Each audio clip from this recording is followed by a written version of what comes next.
بسم اللہ الرحمن الرحیم۔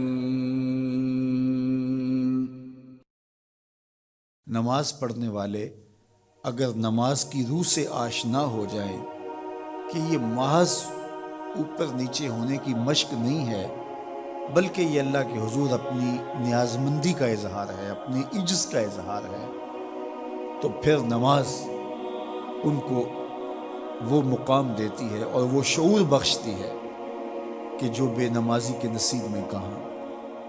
انسان کے اشرف اعضاء اس کے سر میں ہیں، بولنے کی قوت زبان سر میں، دیکھنے کی قوت آنکھیں سر میں، سننے کی قوت کان سر میں، سوچنے کی قوت دماغ سر میں، سونگھنے کی قوت ناک سر میں، اور یہ سر مالک کے در پہ۔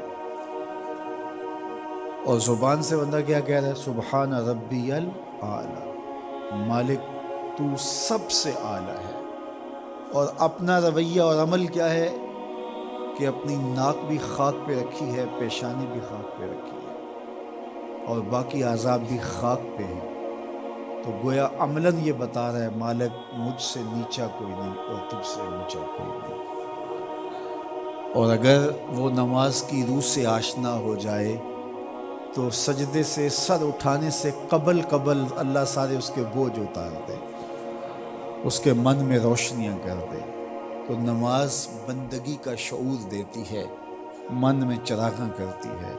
اللہ کے حضور جھکنے سے بندہ ایسا بندہ کامل بن جاتا ہے کہ پھر وہ کسی اور کے آگے نہیں جھکتا۔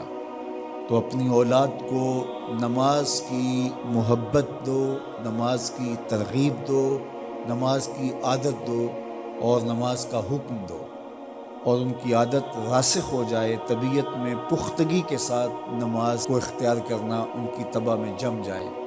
نماز ان کی طبیعت میں نظم پیدا کرے گی، ان کو نظم و ضبط کا پابند بنائے گی، اور ان کی صحت کی ضامن ہوگی، اور ان کے باطن کی طہارت کا سبب اور ذریعہ ہوگی۔ اس لیے کہا کہ اللہ کے حضور جھکنا نہ بھولنا اور نماز قائم کرنا۔ نماز کا تعلق اپنے آپ سے ہے، وہ اپنے آپ کو سنوارتا ہے۔ تقرب اللہ کے لیے اس کی اپنی عملی کوشش ہے۔ بندے اور خدا کا ایک ربط ہے نماز۔ اسی طرح یہ خیال کہ میرا مالک مجھے دیکھ رہا ہے، اس سے بھی تہذیب نفس ہوتی ہے، باطن کی تربیت ہوتی ہے۔ انسان ایک حصار میں آ جاتا ہے، ایک پہرے میں آ جاتا ہے کہ میرا اللہ مجھے دیکھ رہا ہے، اور پھر وہ قدم پھونک پھونک کے رکھتا ہے۔ وہ اچانک لوگ بیٹھے ہوئے ہوں نا، تو آج کل یہ سوشل میڈیا کا زمانہ ہے، تو کوئی کیمرہ سیدھا کر لے تو ایک دم مرتب ہو جاتے ہیں، اس لیے کہ اب ہماری تصویر آنے والی ہے۔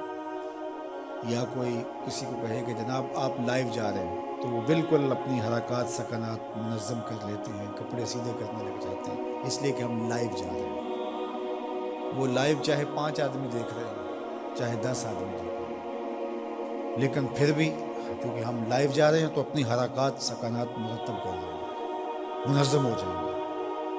اور جب یہ یقین ہو کہ میرا اللہ مجھے دیکھ رہا ہے، یہ ساری حرکتیں وہاں لائیو جا رہی ہیں، تو پھر دل میں برا خیال بھی آنے لگے گا تو اس کو روکیں گے کہ میرا اللہ تو دیکھ رہا ہے۔ پھر بولی بھی مرتب ہو جائے گی، پھر رویے بھی مرتب ہو جائیں گے، طرز معاشرت بھی منظم ہو جائے گا، آنکھیں بھی نہیں بھٹکیں گی، خیال بھی نہیں بہکیں گے، سوچیں بھی آوارہ نہیں ہوں، چاہے آپ بند کمرے میں کیوں نہ ہوں، پھر بھی منظم رہیں گے، اس لیے کہ میرا اللہ مجھے دیکھ رہا ہے۔ تو یہ یقین زندگی کو منظم کرتا ہے۔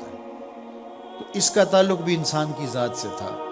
نماز سے بھی تہذیب نفس ہے، اللہ سے تقرب حاصل ہوتا ہے۔ اب کہا تو خود غرض نہ بننا کہ اپنے آپ کو سنوار لیا اور کافی ہے، نہیں، لوگوں کو بھی نیکی کا حکم